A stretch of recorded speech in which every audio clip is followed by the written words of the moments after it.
Are we ready? Pass over to Lisa. Has everyone got pens and paper? There's paper on the table, there's pens on the table. Scribble away. And I'm going to hand over to lovely Lisa. Hello. So I've got a couple of questions for you before I say anything.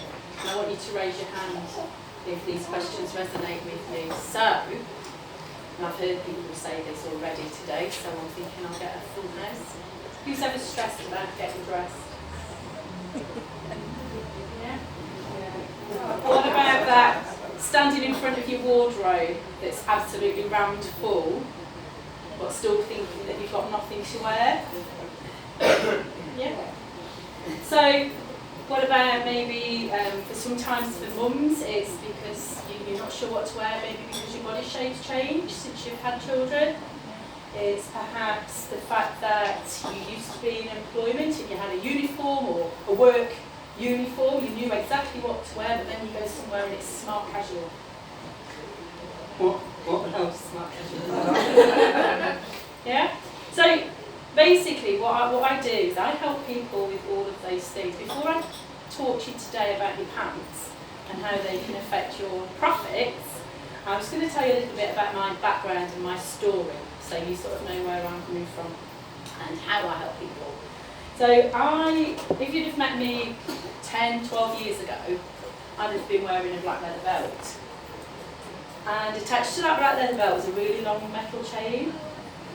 At the end of the long metal chain was a really, really large bunch of keys. I was working in a prison. So just up the road, MIBA Nottingham, category female prison. And I was very, very miserable in that job, and I'm going to tell you a little bit more about that as we go on. But I never grew up thinking, oh, I really want to be a prison education manager at MIBA Nottingham.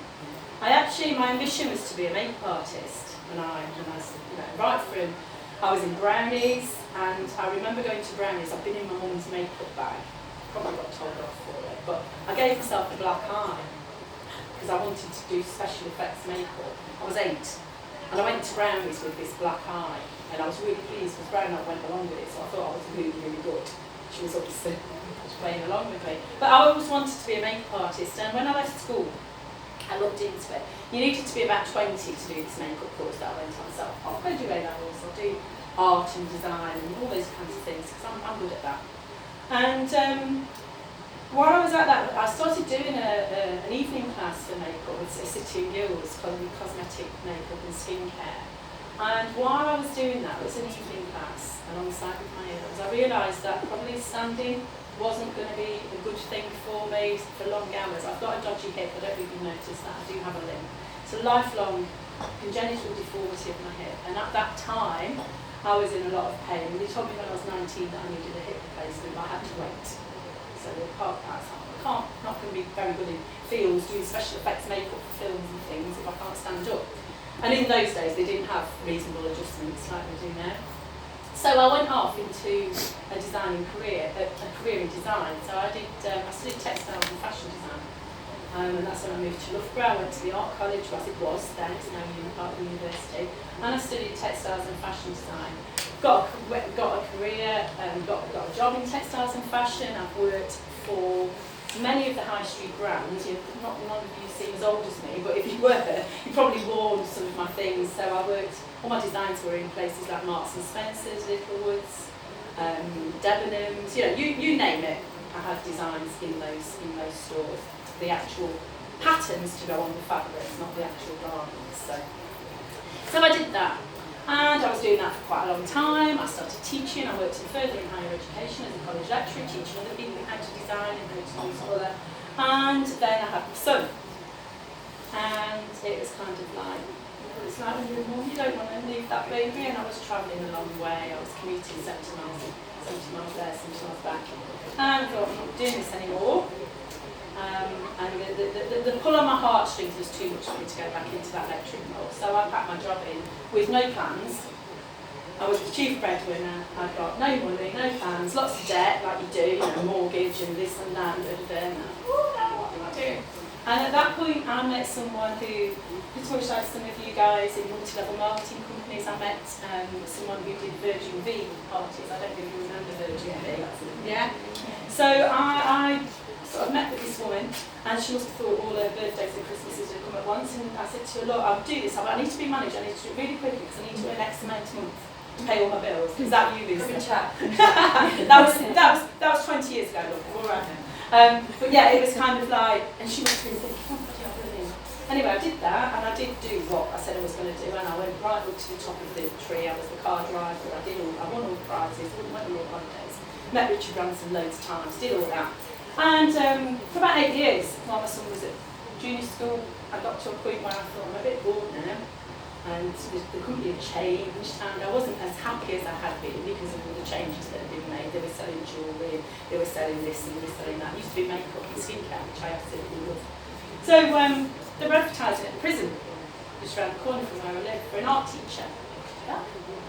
So that's how I ended up in the prison environment. So I actually went to work in the prison as an art teacher. Very quickly got promoted, so from being part-time a few days a week, I got a middle management job, and then I got promoted again and became the education manager. And that is when the misery started, because there was no, I'm quite a creative person, as you might have told with all my previous experience, no creativity.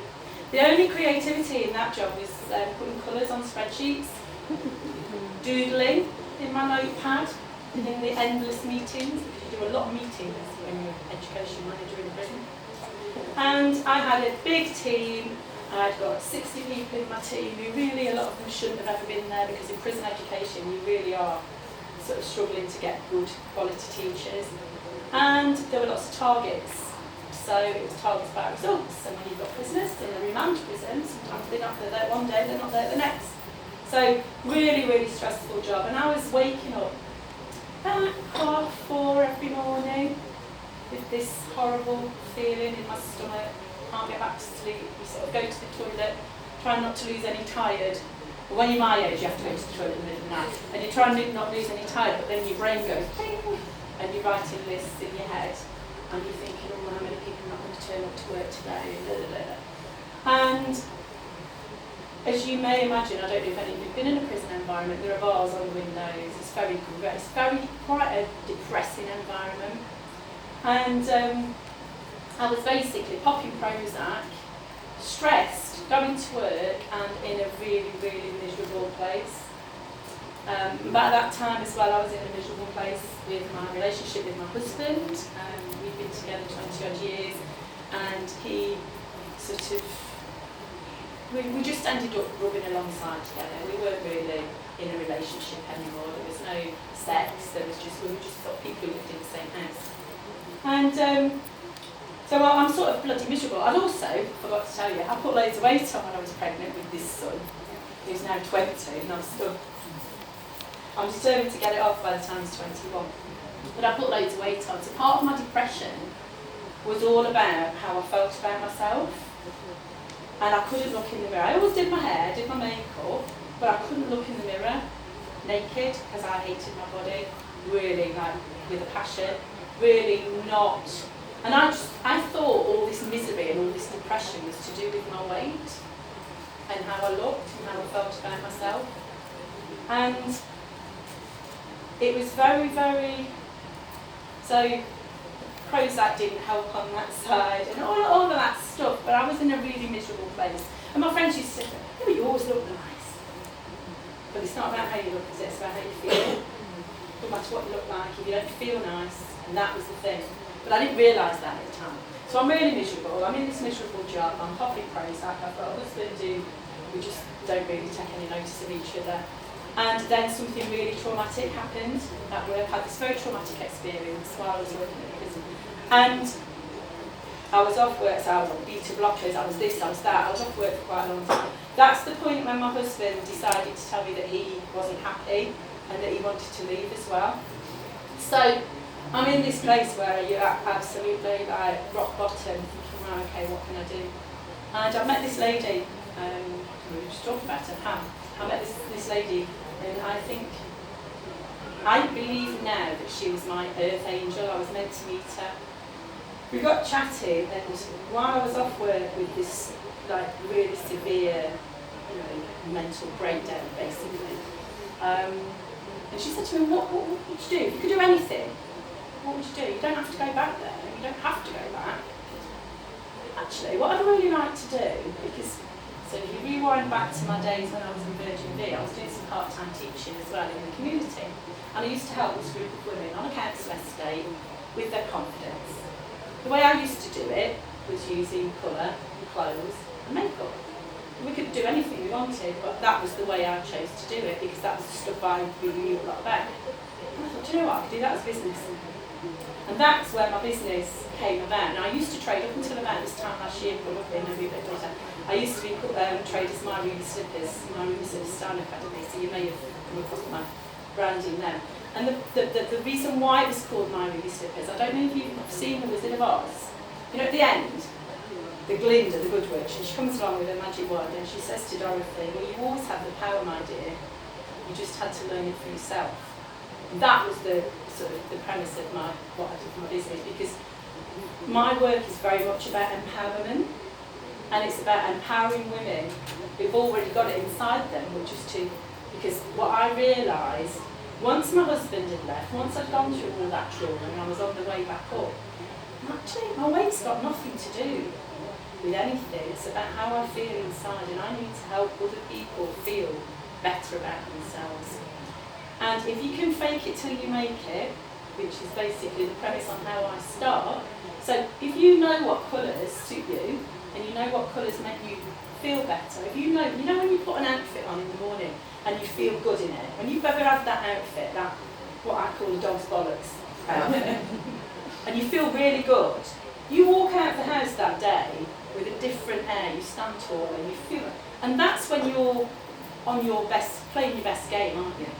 That's when people say, you're looking well today, and it's that kind of feeling. So I help people do that on purpose. So if you're not sure what suits you, if you're not sure what colours are going to make you light up, if you're not sure what shapes of clothes and stuff like that, I can help you do that. So then you do that, you feel better. Then you go out and then people start noticing, you're looking well, and you're like, oh, thanks. And then that makes you feel, so it's like a cycle, am I making sense? So that's why I do what I do. So I just wanted to make sure you get that before I talk to you about your pants. Because I'm not one of these people, I think, I have to use the term image consultant because that for SEO, that's kind of, I hate it. Because the people who I work with, the ladies who I work with, and the ladies who've absolutely benefited from being on a journey with me, would never in a million years go and Google and put in image consultant in Nottingham. Because image consultants are for other people. They're not for people like us.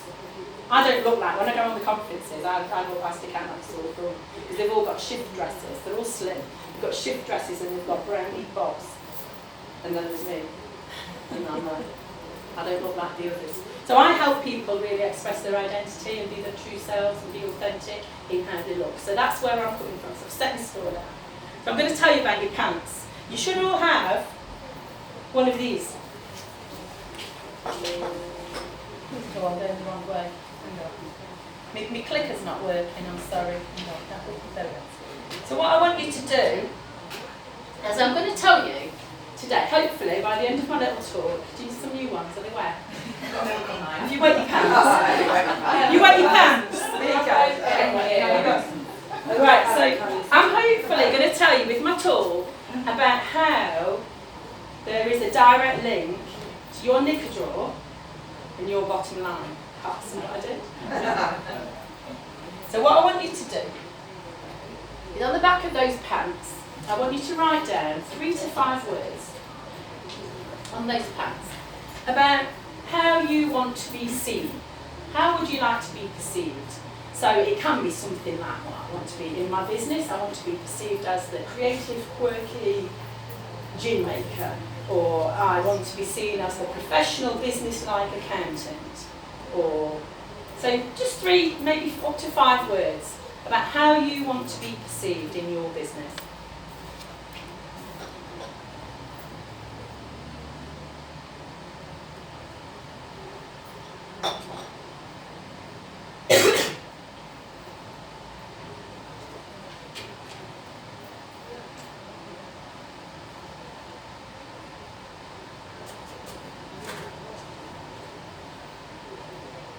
And then when you've done it, turn your pants back over so you can see the pattern side.